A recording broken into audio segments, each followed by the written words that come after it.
Hello, everyone, and welcome to Coffee or Tea, the show where two friends disagree about everything and have a great time doing it.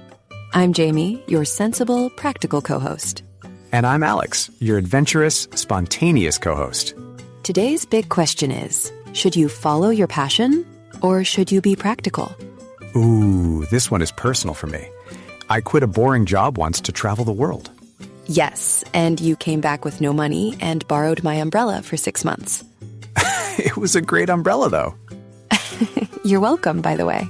But seriously, listeners, this question is so important, especially for young people. Do you study what you love or what gets you a good job? Do you start your dream business or do you stay safe in your current career? These are real choices, and we both feel very strongly about them. Jamie thinks being practical is always the answer. How boring is that? And Alex thinks passion is everything, even when he has no umbrella. Okay. While you listen today, think about your own life. Which side do you agree with? Passion or practicality? Let us know in the comments. We love reading what you think. So who goes first today? You go first, Jamie. Convince me why being practical is so great. Oh, I absolutely will. Just watch me. Okay. In my opinion, being practical is the smarter choice for most people. My first reason is this. Stability gives you freedom. Really? Yes. When you have a stable job, you have money every month. Okay, sure. With that money, you can do things you love. Travel, hobbies, experiences. I see. For example, my friend Lisa has a practical job in accounting. Not the most exciting job. No, but she uses her salary to take 2 holidays every year. Oh, that's actually smart. That's my point. Stability is not the enemy of passion. It pays for passion. That's a good point. My second reason is that passion can disappear when it becomes work. Say more. When your hobby becomes your job, the pressure changes everything. Really? For instance, I love cooking. I cook for fun on weekends. You do make amazing pasta. Thank you. But if I cooked in a restaurant 12 hours a day, I might hate it. Oh, interesting. The reason is, work adds stress, deadlines, and difficult customers. That's true.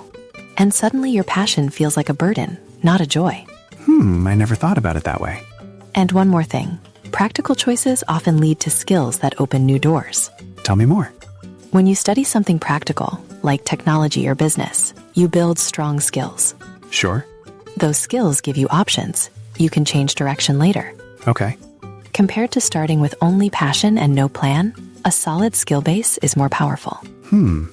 From my point of view, practical choices build the foundation for a good life. Okay, Jamie, that was actually pretty convincing. I know.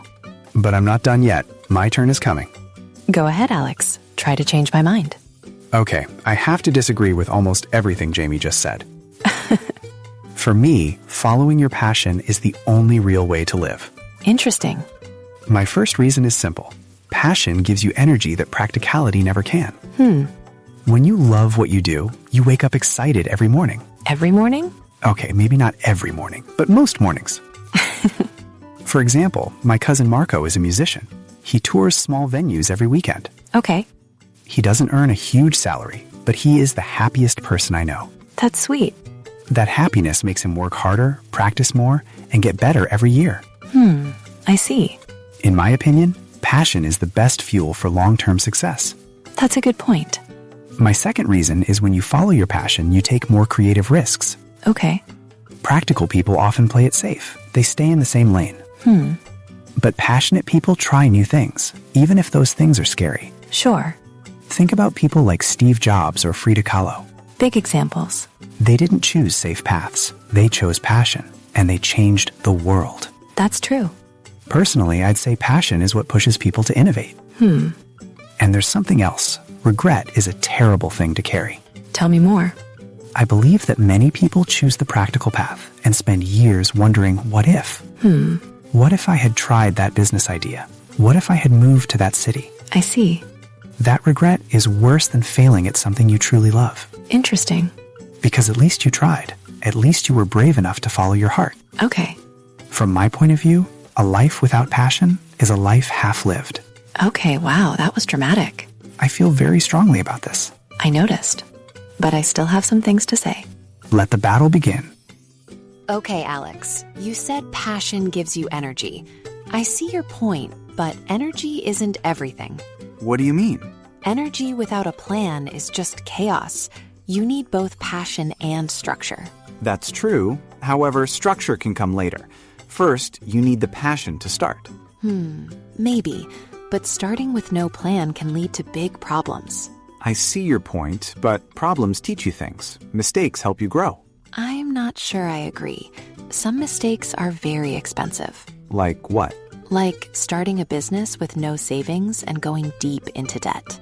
Okay, that's a fair point. On the other hand, a practical person saves money first, then takes the risk. That's actually smart. But it takes so long. Life is short, Jamie. Life is also expensive, Alex. Okay, fair. But you said passion disappears when it becomes work. Yes, I believe that's often true. I have to disagree. Real passion doesn't disappear. It grows with experience. You think so? Yes. The more skilled you become, the more you enjoy your craft.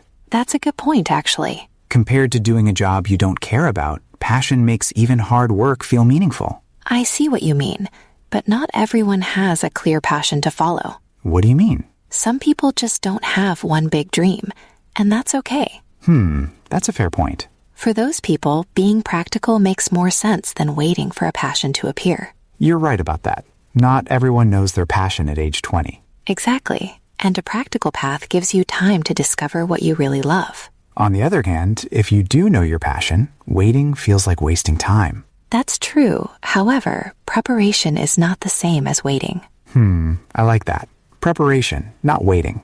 I could work with that.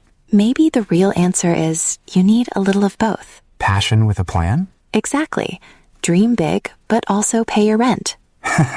Jamie, I think that's the most practical thing you've ever said.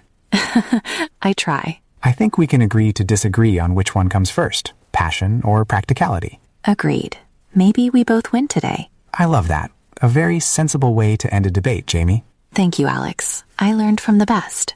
Okay, listeners, let's slow down and look at some useful phrases from today. These are phrases you can use in real conversations this week. The first one is, in my opinion. For example, in my opinion, passion is more important than money. Use this to share your personal view. It sounds polite and confident. The next phrase is, I have to disagree. For example, I have to disagree. Being practical is smarter. This is a polite way to say, no, I don't think so. Great for debates. Here's another one. I see your point, but, for example, I see your point, but passion matters too. This one is very useful. You show you listened, and then you give your own idea. Next, that's a good point. For example, that's a good point. Saving money first is smart. Use this when someone says something you actually agree with. It keeps conversations friendly. And we also used compared to. For example, compared to a boring job, passion makes work feel meaningful. This phrase helps you make comparisons. Super useful for giving reasons. And finally, on the other hand. For example, on the other hand, not everyone knows their passion. This phrase introduces a different way of looking at something. Very natural in English. So your homework this week, try to use at least 2 of these phrases in a real conversation. Or write them in the comments. We love seeing your examples. Now, here's our comment question for today. Do you follow your passion, or do you choose the practical path?